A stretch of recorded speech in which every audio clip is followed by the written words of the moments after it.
Eu já quis ficar rico rápido. Já gastei pra impressionar quem sequer lembrava do meu nome. Eu já me recompensei toda semana, ou até todo dia. E no final do mês, o que sobrava era uma conta quase tão curta quanto aquela com a qual comecei o mês. Essa realidade não é só minha, mas a realidade de vários clientes que eu já atendi. Não era o salário, não era o quanto eu recebia de renda. O problema dessa situação era eu.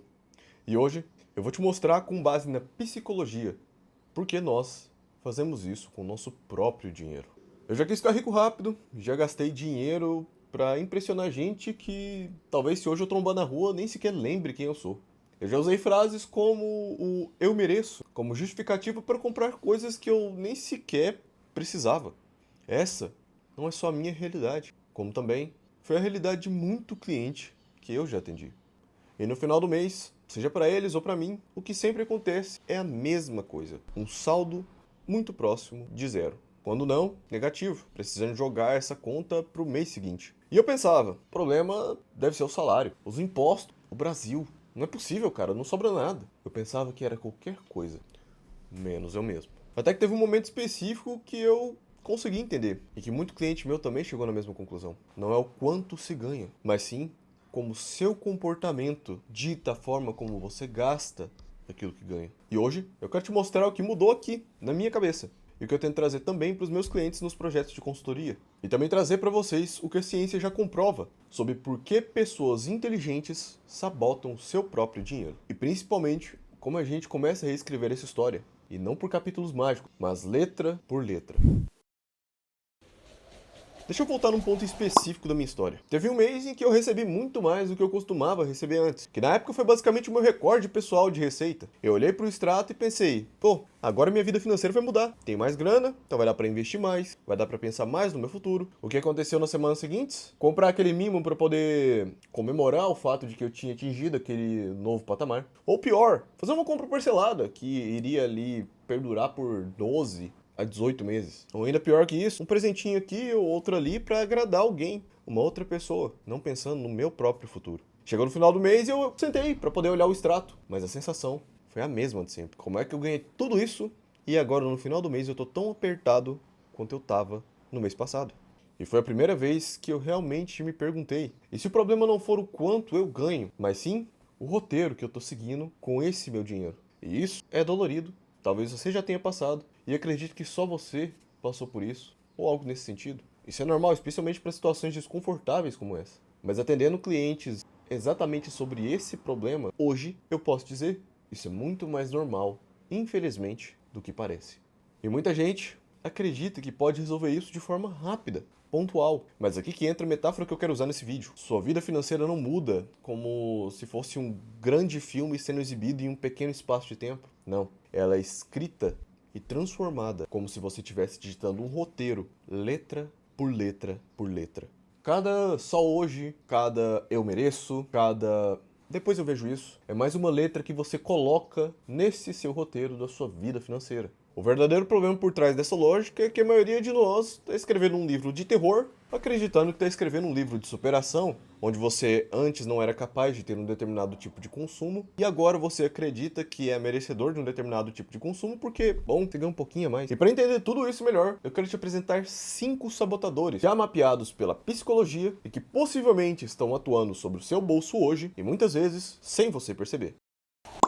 O primeiro sabotador é o sabotador da comparação social. Lá em 1954, um psicólogo chamado Leon Festinger propôs a teoria da comparação social. Em resumo, a gente tem a tendência natural de se avaliar comparando as nossas próprias vidas com a de outras pessoas, sejam melhores ou piores que a gente. Vários estudos mais recentes mostram que as redes sociais, por sua vez, turbinam esse processo de comparação. Um trabalho de 2014, por exemplo, o pesquisador Vogel e de seus colegas analisou o impacto do uso das redes sociais nesse processo de autoavaliação. E eles chegaram à conclusão de que quanto mais comparação é feito por alguém, pior as pessoas se sentiam em relação às suas próprias vidas. E adivinha qual que é a maldita válvula de escape para a grande maioria das pessoas nesse tipo de situação? Se você chutou gasto impulsivo, você acertou. Afinal de contas, essa é a justificativa que a pessoa usa para poder suprimir a sua tristeza por não estar no ponto onde ela gostaria de estar hoje. Bom, se todo mundo tá viajando, eu também preciso viajar. Se todo mundo trocou seu carro por um carro X, então eu também preciso daquele carro. Afinal, eu não sou diferente daquela pessoa. Eu já vivi coisa semelhante e talvez você já tenha vivido, bem como os clientes que eu atendo também já viveram isso. Eu já tomei decisão financeira só para não me sentir menor. A conta disso chega, sempre chega.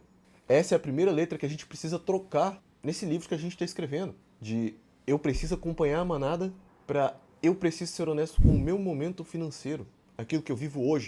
É com isso que eu preciso ser honesto. Não é me comparar com aquele que já tá no palco. Não, eu não tô no palco ainda. Eu ainda tô nos bastidores. Se for pra me comparar, ou eu me comparo com alguém que também tá nos bastidores e vejo o que ele tá fazendo pra chegar ao palco, ou me comparo com essa referência que hoje tá no palco, mas não no momento presente dele, e sim no momento passado. Aquele momento em que ele sacrificou, em que ele tava nos bastidores, ralando, trabalhando, buscando crescer, sacrificando o hoje em detrimento de um futuro melhor, que hoje é traduzido pra gente através da tela como o presente daquela pessoa. É com esse momento lá atrás que eu preciso me comparar. Afinal de contas, o momento passado dessa pessoa é hoje o meu momento presente. O segundo sabotador é a ostentação. Mas aqui eu não falo no sentido moralista, mas sim no sentido de utilizar a ostentação como um mecanismo para aceleração da aprovação. Em 1899, um economista chamado Thorsten Veblen escreveu um livro chamado A Teoria da Classe Ociosa. Ele mostrou que muita gente não consome somente pelo uso, mas também para sinalizar status. Mais de um século depois, uma pesquisa publicada na Harvard Business School mostrou que aproximadamente 57% das pessoas admitem gastar dinheiro pensando exatamente na impressão que os outros terão delas. Ou seja, eu não compro somente o tênis, mas eu compro a avaliação que os outros terão de mim por agora estar utilizando aquele tênis. E eu não tô falando isso de fora, não. De novo, já atuei com clientes que viveram isso, e eu também já vivi isso. Isso é mais normal do que parece. Essa sensação de comprar algo só porque você sabe que vai pegar bem com a galera. Só que tem um problema.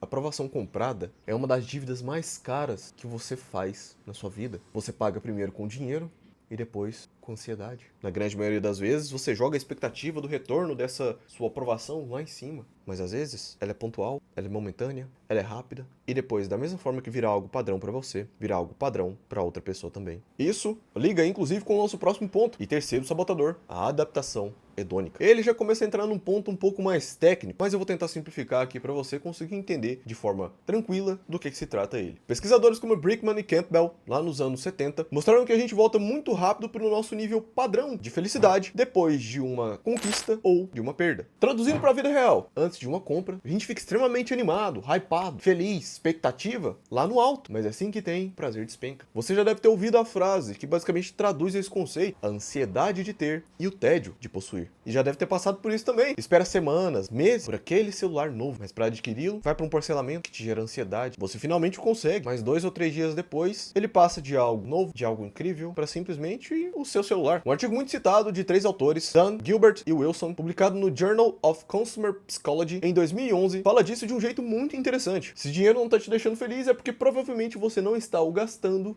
da forma certa. O problema é que a gente superestima o prazer de ter algo, mas subestima a velocidade com que esse prazer simplesmente evapora. Resultado, a gente entra numa esteira de consumo, sempre correndo atrás da próxima compra que vai finalmente preencher esse nosso vazio, vai dar algum significado para nossa vida ou talvez finalmente te dê algum propósito. E do ponto de vista financeiro, isso é devastador. Afinal de contas, você só gasta, você nunca constrói. O quarto sabotador é o que faz você olhar para uma decisão e pensar: investir para colher daqui a 5, 10, 15, 20 anos? Não, prefiro prazer imediato mesmo. A economia comportamental chama esse conceito de desconto hiperbólico. Os pesquisadores Richard Taylor e Cass Sustein, os mesmos que escreveram esse livro aqui, Nudge, mostram que o nosso cérebro dá um peso muito maior para aquelas recompensas imediatas, aquelas que acontecem de forma rápida, do que para recompensas futuras, ainda que o resultado dessas recompensas futuras sejam muito maiores do que as recompensas imediatas. Na prática, isso significa que mesmo você sabendo racionalmente que investir é melhor, emocionalmente, gastar agora é muito mais atraente. E aí entra uma confusão comum e uma distorção também gerada a respeito do conceito de gasto e investimento. A gente chama de investimento qualquer coisa que doa menos, mesmo que ela se comporte de fato como gasto. Um curso que você promete fazer, mas nunca sequer abre a plataforma para poder ver. Um equipamento que você promete usar para mudar a sua vida, empreender, mas que ele fica sempre preso dentro da sua gaveta. Um carro que você compra para fazer uma renda extra, seja entregando um produto da Amazon ou mesmo trabalhando com Uber. Mas sempre que você abre o aplicativo, você fecha ele nos próximos 5 ou 10 minutos. Quando na prática, não adianta a forma como você chama aquele seu gasto. O que define investimento na prática como tal é se aquele gasto financeiro foi feito de forma planejada com o único objetivo de te trazer retorno. E é aqui que a metáfora da escrita volta a fazer muito sentido. Toda vez que você escolhe só por prazer imediato, sem critério, você está escrevendo uma palavra pequenininha, atraso, no livro da sua vida financeira. Toda vez que você aguenta o desconforto de não ter um bem no momento presente, pensando em ter algo melhor lá no futuro, tendo em mente um propósito claro, um objetivo prioritário, uma meta bem definida, você está gastando um pouquinho mais de tempo, se esforçando um pouquinho mais para escrever uma palavra um pouco maior, construção, no livro da sua vida financeira.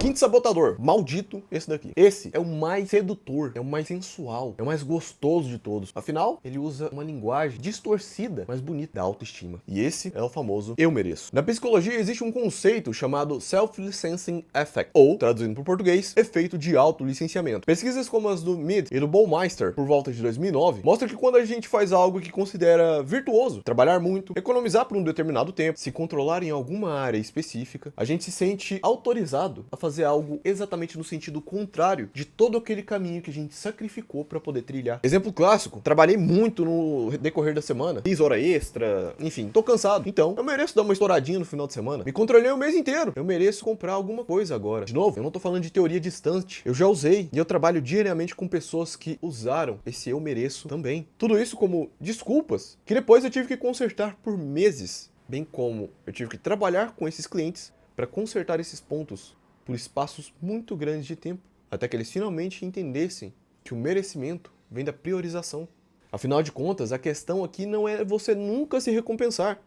A questão é, você se recompensa de forma que escreve construção na sua história, que constrói a sua vida financeira, a sua liberdade, os seus objetivos, os seus sonhos, ou de forma que sabota tudo que você já construiu até hoje na sua vida financeira.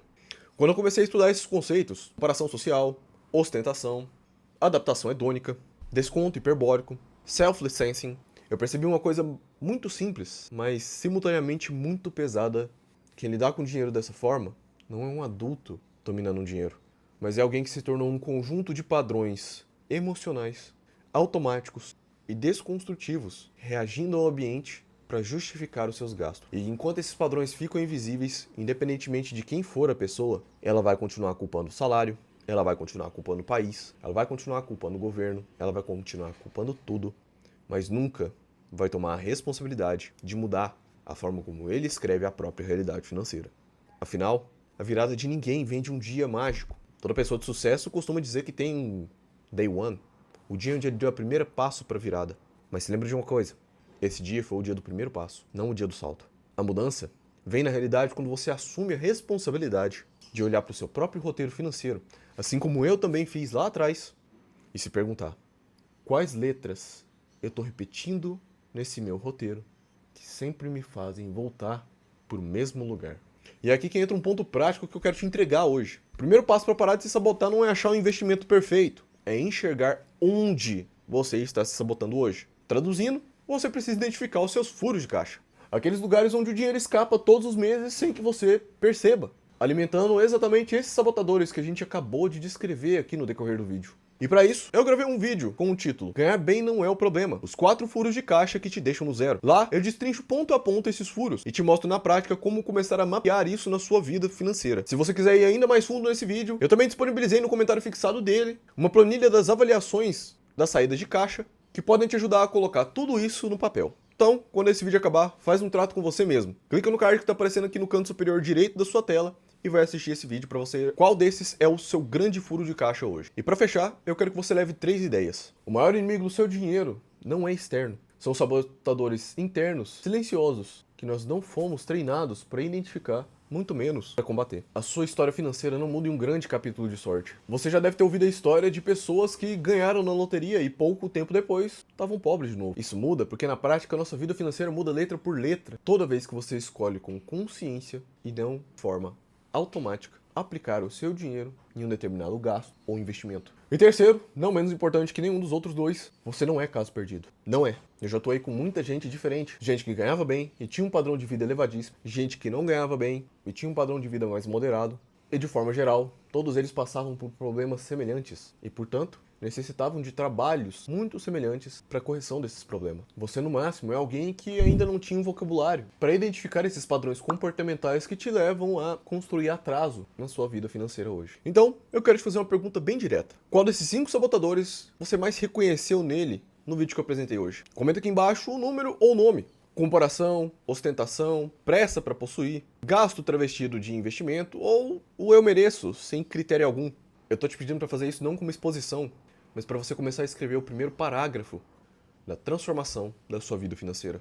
E se esse vídeo fez sentido para você, manda para alguém que vive dizendo que não sabe onde o dinheiro vai parar, ou que você acredita que iria se identificar também com um desses 5 sabotadores que eu trouxe para o vídeo de hoje. Porque você pode propagar essa bondade, sendo a pessoa que colocou esse espelho para ela conseguir enxergar a própria vida financeira diante dela exatamente nesse momento. E agora, segue o plano. Antes de fechar esse vídeo, já vai aqui no card, clica para poder ver o vídeo dos 4 furos de caixa e vamos começar de fato a enxergar para onde o seu dinheiro está indo, por onde ele está escapando e por onde ele está pingando e impedindo que a piscina da sua tranquilidade financeira fique cheia. Lembra, não é sobre ficar rico rápido, é sobre parar de se sabotar. É uma decisão por vez, uma letra por vez, um passo por vez. Essa é a Prime Journey. Eu me chamo Yuri e te espero para o próximo passo da sua jornada.